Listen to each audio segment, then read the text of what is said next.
नमस्कार। वर्षा जैन। हमारे मंदिर में अभी चंद्रगुप्त का स्वाध्याय चल रहा है। उसमें आया है कि आदिनाथ भगवान व भरत बाहुबली का वंश अलग अलग बताया गया है, ऐसा क्यों? एक विवक्षा है। आदिनाथ स्वामी इक्षु का प्रयोग किए तो इक्ष्वाकु कहलाए, फिर भरत को सूर्यवंशी, बाहुबली को चंद्रवंश, सोमवंश, इस टाइप से भी वो विरोध प्रदान किए कि आपके इस तरह से चलेगा, आपके इस तरह से चलेगा, क्योंकि शुरुआत थी है तो वंश परंपरा पद्धतियाँ इस टाइप से भी चली हुई हैं। महापुरुष हैं, शुरुआत की कर्म भूमि की। ओम। और किसी का प्रश्न हो जल्दी से एक लाइन में। बिल्कुल रूटीन जो है। नमस्ते महाराज। ओम।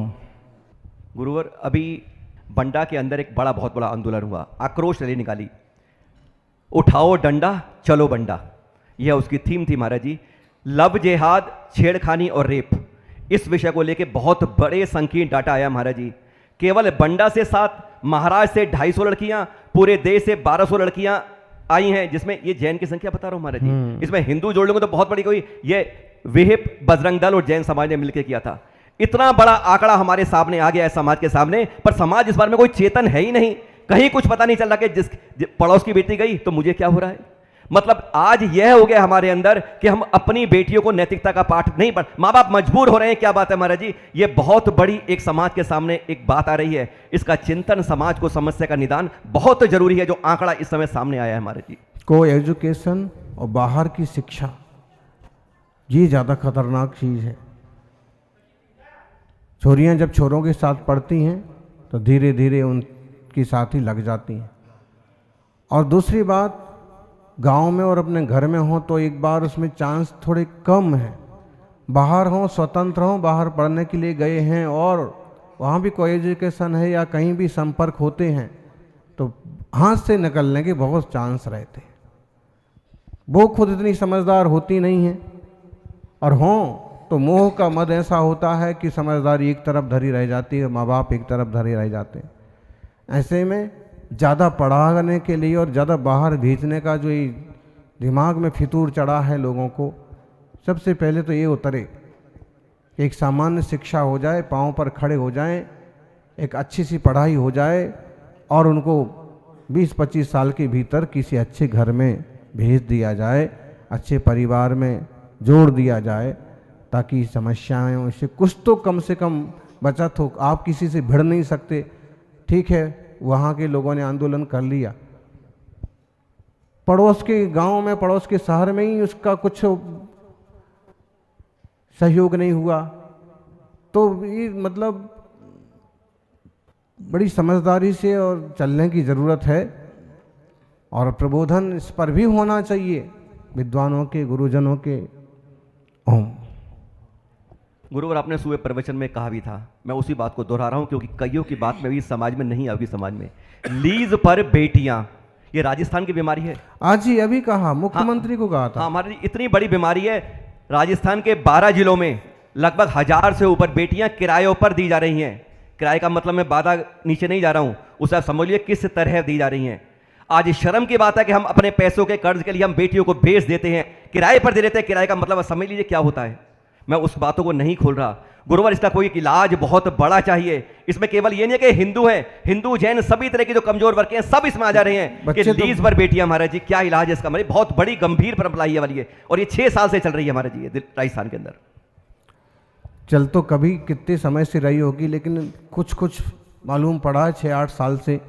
बाकी मानव अंग तस्करी और इस तरह की जो बेटियों के लिए लीज पर देने से खतरनाक बुराइयां, एक इंसान का, एक बेटी का, एक कन्या का क्या मतलब, उसका कितना शोषण, कितना दुख, कितनी तकलीफ, कितनी जिल्लत, कितने दरिंद्रों से सामना करना, इज्जत बचाने का तो सवाल ही नहीं उठता है। तो सरकारों को भी चेतना चाहिए। लाडली बेटी योजना, जो भी योजनाएं हैं, तो उन बेटियों के माध्यम से परिवार को कोई ऐसा संबल मिल जाए कि कोई माँ बाप मजबूर ना हो इस तरह से छोरियों को देने के लिए। और इस तरह की जो दरिंदे, इस टाइप का जो व्यापार और बिजनेस चलाने वाले लोग हैं, उन पर भी कठोर धाराओं से एक कानूनी प्रक्रिया की जाए तो कोई रास्ते निकलेंगे, वरना ये तो सुरसा के मुंह की तरह ही गंदगी बढ़ने के चांस लगते हैं। आपसी समझाइश, आपसी समझदारी तो चाहिए ही, शासन प्रशासन की जागृति भी बहुत ज़रूरी है। बाकी तो जो भोग रहे होंगे उन जीवों के बारे में विचार करिए। सामाजिक प्रबोधन हो, आदिवासी गरीब बस्तियों में जाकर के भी प्रबोधन हो। कहीं जैसे प्रतापगढ़ में गुरुकुल खुला कि किसी के पास कुछ भी ना हो तो भी वो आ सकता है, पढ़ सकता है, रह सकता है, खा सकता है, पी सकता है। अब जितनी उसकी उन्नति होना होगी तो हो जाएगी। ऐसे ही छोरियों के लिए भी कोई विशेष आश्रम हो, गुरुकुल हो, बालिकाश्रम हो कि जहाँ वो अपनी सुरक्षा रख सकें, पढ़ सकें, बढ़ सकें। कोई माँ बाप उन्हें खिला पिला नहीं सकते तो कम से कम ऐसी जगह रख दें कि वो उसका आचार विचार तो सुरक्षित रहे। और तो चिंतन का है विषय। ओम। गुरुवर, एक अपील सबसे करना चाहूँगा आपके बीच में। आप लोग तीर्थों के लिए बहुत दान देते होंगे। क्या आप में से हाथ उठाएंगे कितने लोगों ने शिखर जी के लिए दान दिया है? एक बार वह जिन्होंने शिखर जी के लिए दान दिया वो कृपया हाथ उठाएंगे, क्योंकि शिखर जी हमारा सबसे बड़ा तीर्थ है। सब लोग जाते हैं, शिखर जी के लिए सबने दान दिया है। सबने दिया होगा मेरे ख्याल से। हाँ, वो कह रहे हैं सबने दिया है। मैं बहुत खुशी की बात है। आप में से फिर दोबारा पूछूंगा, तीर्थ शिखर जी के लिए आप में से कितने ने दान दिया है? आप कहते हैं 100% ने दिया है, और मैं कहता हूं आप में से 1% ने दान नहीं दिया। कारण बता देता हूं। तीर्थ सम्मेर शिखर जी, उसकी व्यवस्था आप लोग जिस धर्मशाला कोटि संस्थान में ठहरते हैं, आप उसी में वहीं पर अपने रहने का, खाने का, पीने का और सब कुछ दान वहीं दे जाते हैं, और वह उसी की 4 दीवारी में रह जाता है। उसमें से 1 पैसा भी सम्मेद शिखर जी पर नहीं जाता है, जिसके बारे में अब हम लोग कहते हैं कि हमने बहुत दान दिया है। इसके बाद अगर मैं कहूं, आप में से किसी के हाथ नहीं उठ पाएंगे कि हमने सम्मेद शिखर जी पर्वत के लिए दान दिया है। कहीं नहीं दे पाते हम कोटि संस्थान में दे के आते हैं और हम कहते हैं बहुत बड़ा दान दे के आए हैं। आप सबसे अनुरोध महाराज जी, गुरुवर अपील के साथ, कि हम जब भी जाएं तो तीर्थों के लिए कम से कम एक राशि दान की रखें। चाहे चतुर्मास होता है, चाहे कोई महोत्सव होता है, कुछ भी होता है, एक अंश दान राशि तीर्थों में रखेंगे तो हमारे तीर्थ बच पाएंगे। नहीं तो आज की तारीख में जैसे इतिहास था वैसे ही हमसे छिनते रहेंगे। एक गुरुवर, एक उद्बोधन आपसे सख्त कहते हैं, आपने कई बार भाषा का उल्लंघन हो जाता है, क्या वह हो जाए महाराज जी, पर दीन के एक दान की अपील हम सब के अंदर पहुंच जाए कि हम दान तीर्थों के लिए जरूर निकालें।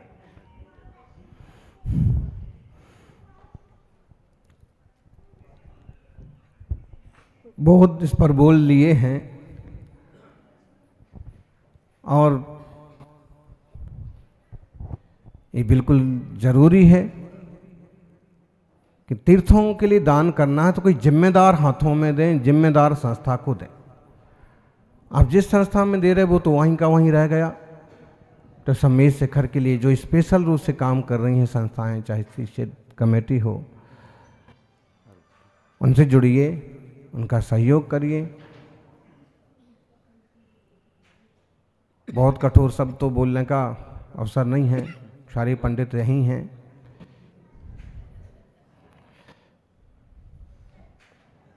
और वो तो कभी अतिरेक या कोई ऐसा प्रसंग बनता है तो मुंह से निकल पड़ता है। बाकी सब लोग समझ रहे हैं कि क्या होना चाहिए, क्या सही है, किस तरह से कोशिश की जाए। अभी ये ज़माना समझदार लोगों का है, बहुत लोग समझते हैं, व्हाट्सएप वगैरह के माध्यम से भी जान लेते हैं। तो हम जानें और अपने महान तीर्थों के लिए एक सिस्टम से दान करें ताकि वहाँ तक पहुँचे, उसके सुरक्षा में, सेवा में वह धनराशि खर्च हो। ओम। नमोस्तु भगवान, नमोस्तु भगवान। सबसे पहले आपके चरण सानिध्य में मैं सभी विद्वानों को धन्यवाद दूंगा, क्योंकि सभी विद्वानों ने कहा है कि भैया जी गुरुकुल के लिए कभी भी हमारी आवश्यकता पड़े, हम सब लोग एक पैर पे खड़े हैं, हम जो कर पाएंगे गुरुकुल के लिए करेंगे। इसके लिए इनका धन्यवाद। सभी बोलो कि आप भले दोनों पैर पर खड़े रहो लेकिन काम करो।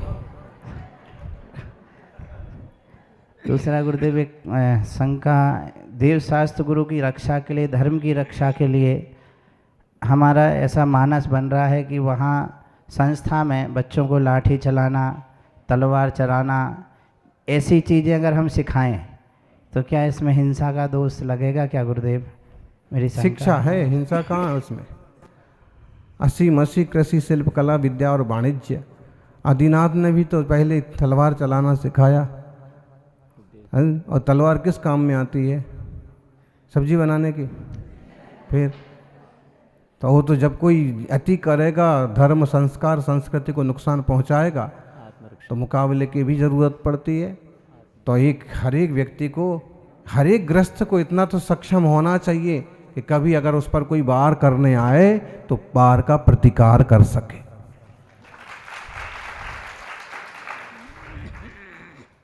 तो हम किसी को छेड़ते नहीं हैं, लेकिन जो हमें छेड़ता है,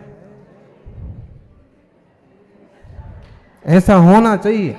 अभी तो बात ही नहीं हो, दुबक करके एकदम बंद हो जाएंगे, दरवाज़ा बंद कर लेंगे। बाहर से वो आपकी मोटरसाइकिल उठा के ले गया, चप्पलें उठा ले गया, तो भी आप वो ले जाने दो, लेकिन हिम्मत करके ये नहीं कहेंगे गलत नहीं करो तुम, नहीं तो हम तो नहीं, आक्रोश नहीं करना है, हिंसा नहीं करना है, लेकिन ज़रूरत पड़ती है जिस भूमिका में आप हो उस भूमिका के हिसाब से कुछ पावर भी तो होना चाहिए। 10 आदमी 10 रावक खड़े रहते हैं और एक लफंगा आके कुछ भी बोल के चला जाता है और वो एक दूसरे का मुंह देखते। अरे उसको साबुत जाने ही मत दो। ओम पूज्य श्री के नहीं तो चरणों कल में दूसरा करेगा, परसों। अरे आपकी दुकान पर एक बार कोई हफ्ता मांगने आया और 4-6 जने मिल करके उसको बढ़िया हफ्ते भर की खुराक दे दो, अगले हफ्ते कोई नहीं आएगा। और एक बार दे दिया, करो विवेक से, समझदारी से। हाँ, पूज्य श्री के चरणों में नमोस्तु। तरीका बताते हैं। एक आदमी 2 आदमी आए हैं तो आप एक जने तो पकड़ लो और दूसरे पीटो और तीसरे मना करो कि नहीं मारो नहीं मारो, और मौका मिले तो पीछे से पीटते भी जाओ। अब जब पुलिस वगैरह में चर्चा जाए तो भाई हम तो मना कर रहे थे, हम तो ऐसा कर रहे थे। पूज्य श्री के जो समाधान क्या करेंगे? बराबर हम लोगों को मिल रहे हैं, वो सटीक मिल रहे हैं। मैं एक निवेदन करना चाहूँगा कि जिस समय समाज में बहुत समस्याएं आ रही हैं और सभी लोग उन समस्याओं से जूझ रहे हैं, धर्म पर जिस तरह से समस्याएं उठ रही हैं, मैं एक निवेदन करूँगा कि जिस समय संथारा पर, समाधि और संलेखना पर जब एक समस्या आई थी और साधु संस्था ने इस पर जोर पकड़ा और उसमें हम सबको सफलता मिली, मैं यही निवेदन करना चाहूँगा कि जिस तरह की धर्म और समाज पर जो समस्याएं खड़ी हो रही हैं, यदि साधु संस्था एकजुट होकर के अगर इस तरह से इसके निराकरण में अपने साधु संस्था, विद्वान गण और समाज के वरिष्ठ जन सभी एकजुट होकर के जिन शासन या श्रमण संस्कृति या अपने भारतीय मूल्यों पर कोई भी समस्या आती है, एकजुट होकर भिड़ जाएंगे तो निश्चित रूप से सफलता मिलेगी। और मेरा तो एक निवेदन ये भी है कि जहाँ मंदिर की आवश्यकता नहीं है, ये तो खूब बार बोल दिया वहाँ हमने। मंदिर ना बनाएं और साधु इसके लिए प्रेरणा करें कि जो समस्याएं हैं उनके समाधान के लिए समाज एकजुट हो जाए। तो चूँकि पूज्य श्री की बातों पर समाज का ज़्यादा ध्यान रहता है, तो मेरा साधु संस्था से ही निवेदन है। बिल्कुल, इधर तो निवेदन करो ही मत। इधर तो आप लोग जो निवेदन करोगे वो ऑलरेडी पहले से चल रहे हैं, पहले से पंडितों में से पैदा हुए हैं। सिर्फ आपके लिए नहीं है, तो ये है कि ये पूरे साधु संस्था की बात है कि यदि जितने भारतवर्ष में साधु हैं, जितना जरूरी है, अगर इस जितना पर जोर accurate करेंगे है। तो निश्चित हो जाएगा। हाँ, ठीक पूज्य है। श्री से एक और निवेदन कि तीर्थंकरों की जो पंचकल्याण की तिथियां हैं, वो तिथियां हमेशा गड़बड़ हो रही हैं। क्या ऐसा नहीं हो सकता है कि उन पर विचार करके और उन तिथियों को ठीक किया जाए, या जो तिथियां, क्योंकि कई बार एक दिन बाद और एक दिन कहीं एक दिन पहले दिन बनाई जा रही है, कहीं दूसरे दिन बनाई जा रही है, तो क्या ऐसा नहीं हो सकता कि उन तिथियों को उसका एक निराकरण निकाल करके और एक ही तिथियां हो जाएं? ऐसा हो सकता है तो हो सकता है, कोशिश करने से सब कुछ हो सकता। नमस्तोगन। वैशाली जैन जानतला से। आजकल चक्रवर्ती विवाह मंदिरों में होता है, लेकिन उससे पहले प्री वेडिंग शूट, महिला संगीत आदि भी होते हैं, तो क्या ये सब उचित है और क्या विवाह मंदिरों में हो सकता है? और चक्रवर्ती विवाह मतलब क्या होता है? जैसे चक्रवर्ती ने विवाह किया था वैसे विवाह। अब इन्हें छठ खंड पर विजय तो कुछ पाई नहीं, लेकिन फिजूल के खर्चे वगैरह से बचने के लिए दोनों परिवार मिले और मंदिर में जाके देवशास्त्र गुरु की साक्षी में और जैन पूजा विवाह पद्धति से पूजा शादी कर ली, तो संभवतः यही चक्रवर्ती विवाह कहलाता है। बाकी तो ज़्यादा हमको इसका ज्ञान नहीं है, इस झंझट में कभी पड़े नहीं। और बाकी जो प्री वेडिंग शूट है, लिव इन रिलेशनशिप है, महिला संगीत है, और ख़ास करके जो कोरियोग्राफर आते हैं जिसमें बड़ा घोटाला होता है। महिलाएं, बेटियां कोरियोग्राफर के इशारों पर नाचती हैं और कई बार तो उसके इशारों पर इतना नाच पड़ती हैं कि वो अपनी मान मर्यादा भी खो बैठती हैं। मुंबई का एक पूरा किस्सा, क्या कहें आपको। चतुर्मास में तो हमारी खूब भक्ति की, पता नहीं पाठशाला के बच्चों को संगीत सिखाने के लिए संगीत शिक्षक से महिला जुड़ गई, अपने आदमी को छोड़ करके उसी के साथ भाग गई। जोर आहार देने वाली औरत। तो इसमें जो कोरियोग्राफर टाइप के लोग आते हैं, तरह तरह के लोग आते हैं, शालीन ना हो, ऐसे म्यूजिशियन हो, ऐसे नाचने गाने गवाने वाले हों, तो कई बार परिवारों की इज्जत भी, हाँ, तो ये बहुत सावधानी का काम है। फिजूल के झंझट नहीं, जो हमारी रीति नीति चलती रही है उसी हिसाब से ज़्यादा से ज़्यादा सगाई, ज़्यादा से ज़्यादा फलदान होता था। विवाह वो भी जहाँ तक बने धार्मिक तीर्थों पर जाके करो, या तो घर घर में ही करो, या फिर किसी विशिष्ट तीर्थ स्थान पर जाकर के करो, या फिर किसी धार्मिक संस्था और संस्था के नियमों के अनुकूल बन कर के करो। बाकी होटलों में चले गए, बड़े बड़े रिसोर्ट में चले गए और फिर मन मर्जी से कुछ भी हो रहा है, कुछ भी खवाया पिवाया जा रहा है, तो ये बिल्कुल ठीक नहीं है। सावधानी बरतेंगे, श्रावकों से ही जिन धर्म की प्रतिष्ठा है और जिन धर्म से श्रावकों का कल्याण है। ओम।